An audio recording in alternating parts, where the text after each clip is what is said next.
We have a major update on the Morgan Rielly suspension, as well as a former All-Star is joining the Canucks, and we'll break it all down for you coming up on this episode of Hattrick HQ. But before we get into it, just want to say that 79.2% of you guys watch this aren't subscribed, so if you love the NHL just like all of us here, make sure to go down below, hit that subscribe button. We'll be here bringing you daily NHL updates, rumors, and everything that's happening around the league, so make sure to stick around for it.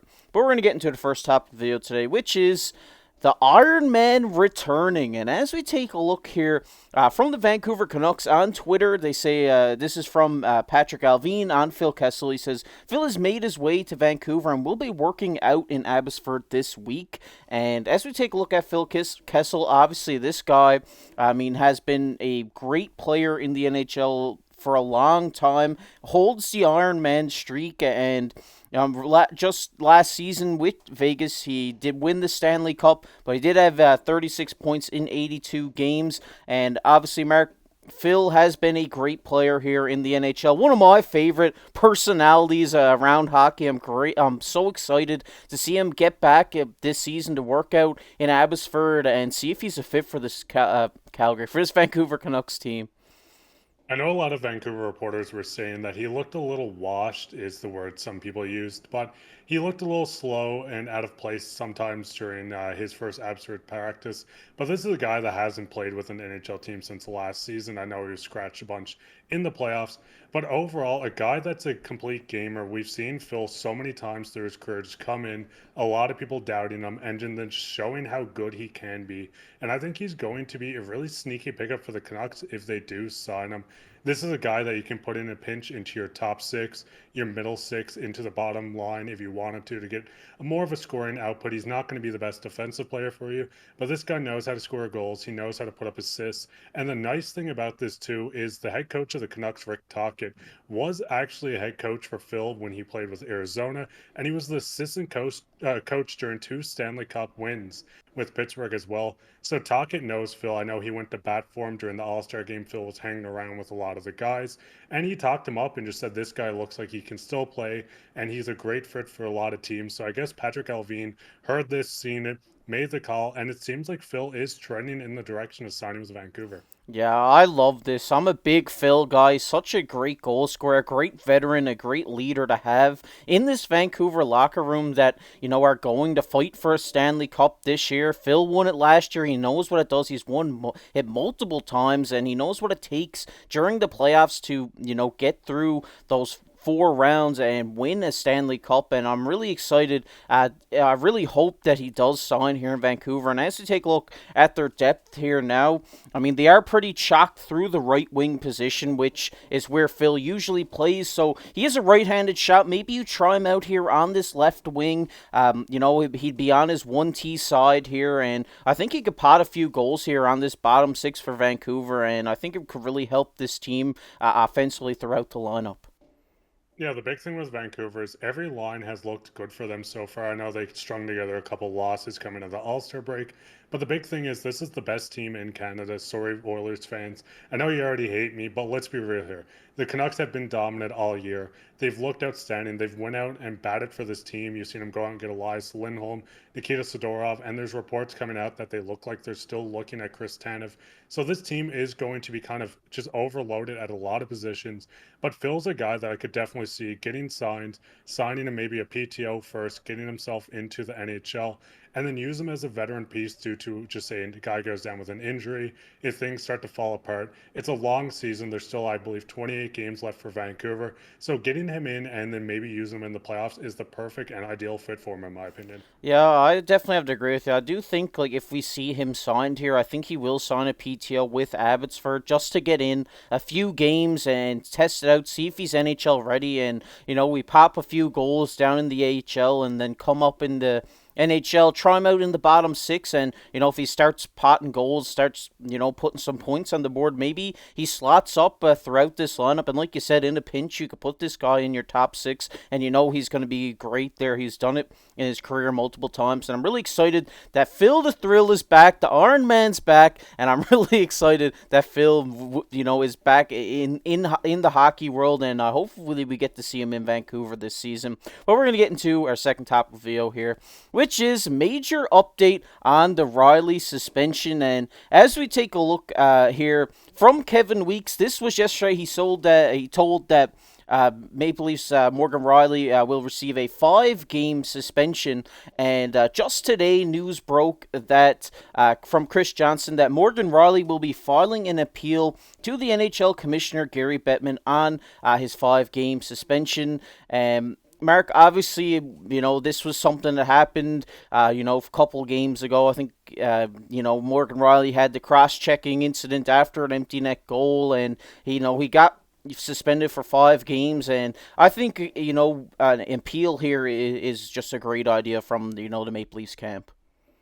Yeah, I think a lot of players do go through the appeal immediately after, but the worst part about this is right now, with it being a 5 game suspension, if he was suspended for six, you could go out and get a third party arbitrator coming in. So both the NHL and the Leafs would decide on someone that would come in, take a look at this, and determine what the suspension should be and if it should be reduced. But since he only got 5 games, this is left up to Gary Bettman. And with the NHL and the player safety and everything being so tight knit, I don't think this is going to be changed. And it kind of comes at a bad point where the Leafs are missing a lot of guys. I mean, we've seen Connor Timmins just go out for an extended period of time with mono. We've seen Tavares, Marner are both out being sick. Right now, the Leafs did win their last game, which was last night against St. Louis, 4-1. So they did hold it together. But the problem with this is they don't really have the Rielly replacement on this team. Obviously, Brody took over that top line lefty.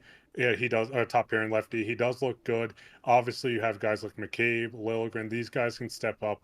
But Rielly has been a warrior for this team, and I think replacing him over this 5 game span is going to be quite hard. But it might be rewarding if a guy like Brody, McCabe, or Liljegren take that extra step and keep it up for the rest of the season. Yeah, and we got to give our boy Bobby McMahon a little bump here. The hat trick last night. We got to report on that. But, I mean, like you said, Mark, I mean, it is a rough situation for the Leafs, right now. Obviously, in hockey, as a hockey player, sometimes your wires get crossed in an incident, when someone takes a clapper into an open net, you're battling. Ottawa's kind of had Toronto's number a little bit this year, and the wires got crossed a little bit for Rielly in this incident. It seems like, I don't know. He's not really a repeat offender. I don't know if he's ever been suspended in his career, and for him to get 5 games here, I don't know if I agree with it. The big thing is, too, you see a lot of Leafs players. I mean, Sheldon Keefe, Ryan Reeves, especially. If you've seen those quotes, you know what I'm talking about. Austin Matthews, a lot of these guys spoke out, defended Rielly. They said the situation obviously wasn't right. What Rielly did, I'm not going to back him up and say, yes, go cross check someone. But obviously, he was mad about this. It was uncalled for. But the big thing is, you see other players from around the league. I believe it was Braden Shen that kind of spoke out about it in a podcast yesterday as well. So players and teams know this is not right. I think the NHL seen so many people talking out about it. Maybe they were a little annoyed. That's why he went up to the 5 games and not six because of the arbitrator. Whatever way you want to look at it, if you're a conspiracy theorist, you can look at it in different ways.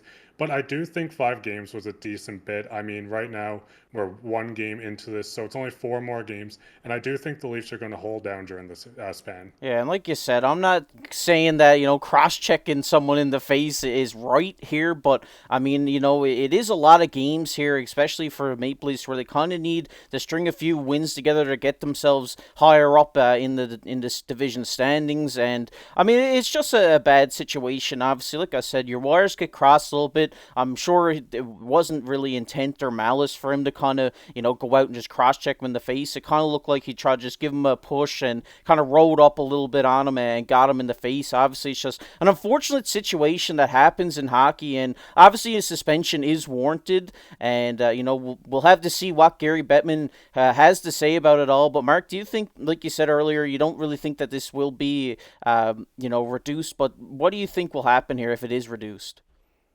If it gets reduced, I mean, that'd be outstanding. We'll get Morgan Rielly back. Just say they drop it maybe down to 2 games, 3 games. Obviously, it's 2 less games without him. But with Gary Bettman always sticking up for the Department of Player Safety, obviously that's a different topic that a lot of people don't really want to talk about, but everyone knows. I can't see this changing. I think by the time the ruling comes out, the Leafs will be into their 2nd game. Then you only have 3 more games. So, I mean, at this point, I think you just ride it out. Don't expect this to be reduced. And if it does, then, I mean, I'll be quite shocked about it. Yeah, me too. I think I'll be shocked if this gets reduced. Like you said, I mean, they're kind of trying to set a precedent here that this isn't, a hockey play. You shouldn't be doing this, and they're kind of making it a 5-game suspension so that nobody else will go out there and do this, in the NHL. But I mean, the situation it just sucks, honestly. If you're a Toronto fan, you don't want to lose your assistant captain, maybe your top D man here in Morgan Rielly for any amount of time. But I think the Leafs will get through it. We seen them last night have a huge win, Bobby McMahon with the hat trick, and I really hope that they can string a few wins together while Morgan Rielly's out. Yeah, that's the big thing. Like I said, you're going to see a lot of defensemen have to step up. Brody looked good. Timothy Liljegren, Jake McCabe. There's so many guys on this defense that have been playing fine, but maybe not up to their full potential. Hopefully, we see a guy like Timothy Liljegren really take that next step now that he's on the top pairing. He'll get a tiny bit of power play as well. So if someone steps up, they really start overplaying what they have been. Then when you get Rielly back, then you have two lethal guys, and hopefully the team kind of bands together. I know there's a lot of flus going around. Marner, Tavares was out. I believe Nylander is out right now as well. So it's nice to see some depth pieces really take this next step and step up during this time. Yeah, we really hope that everybody gets better over in Toronto. I mean, Timmins, like you said, is out. Tavares and Marner and Nylander. Hopefully all these guys can get through the flu that's going around the locker room right now and get back out on the ice. Wish all those guys the best. And we'll keep you updated if anything happens here from this appeal on Morgan Rielly. We'll let you guys know. But let us know down below in the comments section, what do you think about this suspension? What do you think about Phil the Thrill potentially coming back to the NHL? Let us know down below. We're going to get into everybody's favorite topic here, and that is comment of the day.